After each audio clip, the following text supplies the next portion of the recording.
Hello friends.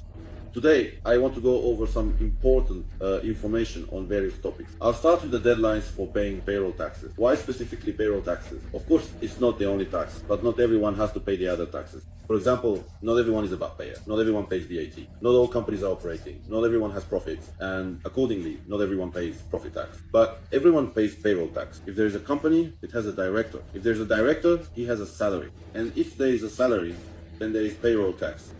Accordingly, absolutely everyone pays payroll tax.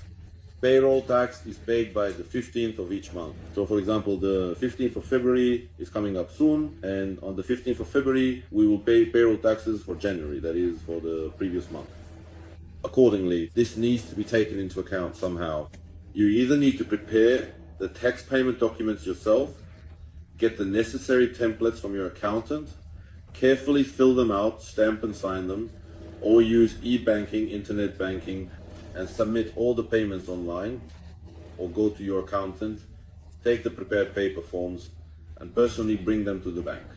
That is, if you pay by the 15th, then you should already start dealing with this around the 10th or 11th of each month. Second, payroll taxes are paid from the moment the company is established. For example, the company is registered on a certain day.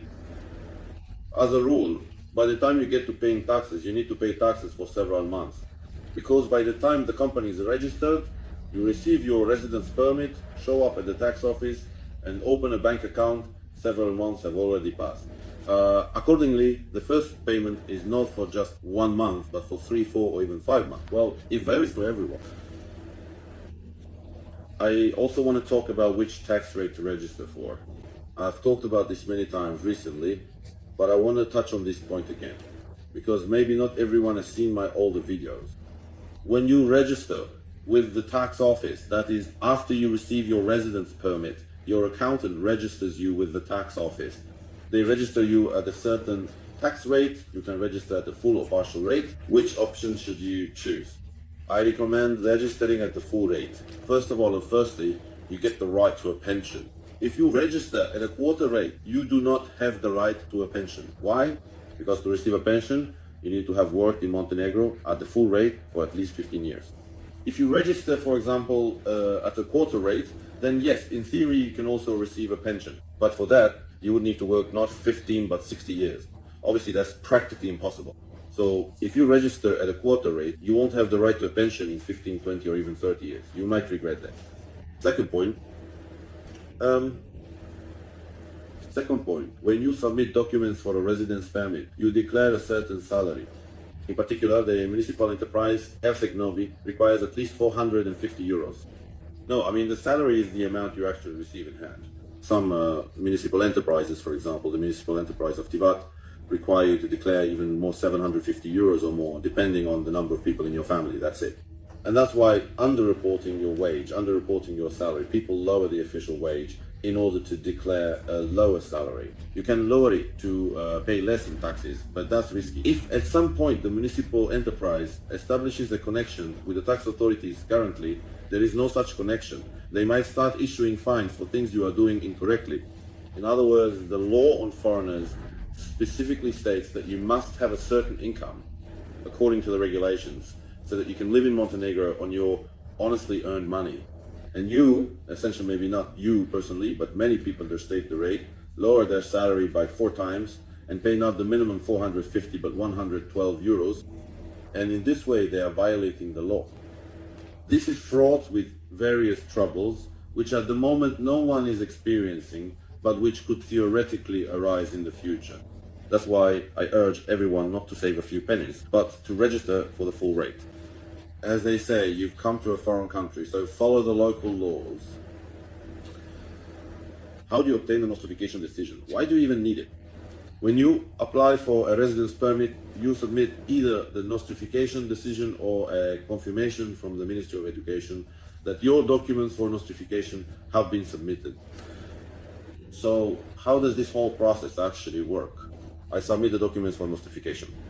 After some time, may not on the day you submit, but after a while I receive confirmation that the documents for notification have been submitted. This confirmation is generally sufficient to obtain a residence permit. And it would seem you could basically stop there. At this stage, the ministry sends a request to the educational institutions in your home country. Well, at this point, everything depends on the country. Some countries, for example, Belarus, responds to requests quite well. And most Belarusians have not only this confirmation that the documents have been submitted, but also decision on notification. For Russians, Russia practically does not respond to such requests. So only a few people actually receive a notification decision. Most people don't have it. The educational institution simply didn't respond to the request. Accordingly, the ministry didn't issue the confirmation. But it's not really a big deal. The confirmation is there. What's missing is the notification decision. So you'll still get your residence permit. What's bad about this? The problem is that in a year, when it's time to renew your residence permit, you'll have to go to the Ministry of Education twice and get a new up-to-date confirmation in order to extend your residence permit. Basically, it's not that big of a problem. It's a 2-hour trip from Grozny to the Ministry of Education. 2 hours one way, 2 hours back. We went twice. Basically, it's not a huge problem, but if possible, it would be good to get this certification decision in advance. And how do you get it when educational institutions aren't responding to requests from the Ministry of Education of Montenegro? It's actually very simple. It's described in detail in my guide, which you can request from me using the contact information provided in the description of this video. Everything is described there in great detail. It's been thoroughly explained for many years. I send these instructions to everyone. Well, to everyone who contacts me, I send them out. It's enough to provide a certificate from the educational institution. That is, if you have a certificate, even in free form, stating that such and such person studied at such and such institution, graduated from it, and they received a certificate or diploma with a certain number, with this kind of certificate, signed and stamped by the director of the educational institution, the ministry does not send requests to the home country, but immediately issues a decision on certification. In reality, it doesn't work 100% of the time. But I would say that in 99% of cases, it does work. Why not 100%, to be honest? I don't know exactly. I assume that is simply because someone processing these documents, when they receive the submitted package, might have just missed this certificate. That's why, in some cases, it doesn't work. What should you do after renewing your residence permit? Some people forget about this, and some just don't know. The thing is, your accountant doesn't keep track of when you renew your residence permit. By the way, it's actually really hard to keep track when you have 100 or 200 companies and need to know who is renewing when. Honestly, it's a real headache. Every month, you have 5 to 10 people renewing. You don't keep track of this. That's how it is. You need to renew your employment contract with the tax office. This contract is valid for the duration of your residence permit. So when you get your first residence permit, you sign a contract for a specific period up until your residence permit expires. When you renew your residence permit, you need to renew this contract at the tax office as well. If you don't do it, nothing catastrophic will happen. Well, you just have to pay a fine, that's all. But of course, it's better not to pay fine. So as soon as you get your new residence permit or renew it, give a copy of it to your accountant and they'll take care of everything else. And the last question to consider is, how do you accept payments? So you set up your company, registered with the tax office, and opened a bank account. The company still can't operate yet. In order to accept payments, you need to go through what's called fiscalization. Fiscalization is a special software program. When you issue an invoice to a client, you can't just make it in Excel, you will have to create it using this special software. There are several such programs on the market.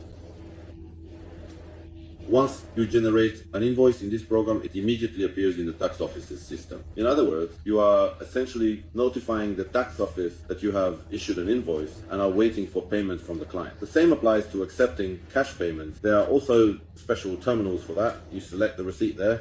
The information is immediately sent to the tax office. So, in this regard, everything is computerized here. In short, you need to set up this solution, whether for cashless payments, cash payments, or both at once. You should keep in mind that this process is not very fast. I can't speak for all the software solutions available in Montenegro. I simply haven't seen all of them, not all. In fact, it's not just that I haven't seen them all, I haven't set them all up either. For example, the post-fiscal system that we set up for our clients, the software works very well. I really like it. It runs reliably, and as for tech support, well, I've never seen support like this in Montenegro. The only thing is the setup process, to put it mildly, is not fast. So you should expect it to take about a couple of months. Accordingly, you need to think about this in advance. In principle, you can start the fiscalization process as soon as you receive your residence permit, that is, at the same time as registering for taxes and opening a bank account. For opening an account or registering with the tax office, fiscalization is not actually required. It will be needed later to complete the process, but not at the initial stage. And accordingly, you can get your residence permit and immediately start taking care of everything at once, including fiscalization, in case your company will be operating. There are quite a lot of people working now, more and more, probably because I've started promoting how great it is to have legal income and not be afraid of anything or anyone. Well, friends, that's basically all I have. Thank you all for your attention. Goodbye, everyone.